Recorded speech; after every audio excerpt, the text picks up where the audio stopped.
each sign, there's 12 signs, there's 12 houses. Each house has its corresponding sign, and each sign has its corresponding house.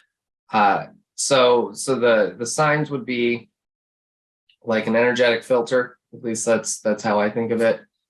They're an archetype which then blends its energy with the sun, the moon, and the planet that happens to be in there, to where the house would be an area of life. That's how it's traditionally taught. I personally have found that they can go either way. So a sign could show up as an area of life, and a house could show up like the energetic filter of the sign which it corresponds to. Okay. So we'll go to Leo, which is July 23rd to August 22nd. It's a fixed sign, fixed fire sign ruled by the sun.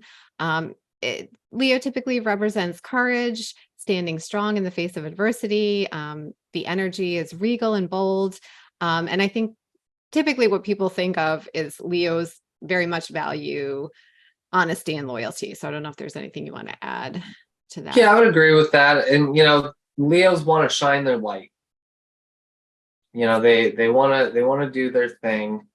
They want to be seen, they want to be heard, they want to be felt and acknowledged. Though that's not always the case. That's another common description with the sign of Leo. So the fifth house is ruled by Leo, and I find the fifth house also to be another similar to the third house. I've always found it harder to describe. It's associated with love and creativity.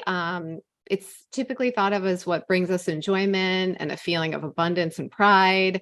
I've heard it associated with romance as well as pets and children. It's very much children, I know, are associated with the fifth house, but I'm hoping you can kind of. Yeah, I've heard pets go in the sixth house, though I can't say for sure. That's kind of a random thing. Maybe it depends on the type of relationship you have with your pet. Certainly children. Very often, if you have a planet in the fifth house, it will in some way describe your child, if you have a child, as well as romance and self-expression. So it's kind of this interesting mix of things that seem very different. But if you think about like the energy of the child is naturally self-expressive and creative and playful. And I think ultimately like good romance is kind of playful and light and joyful and fun. So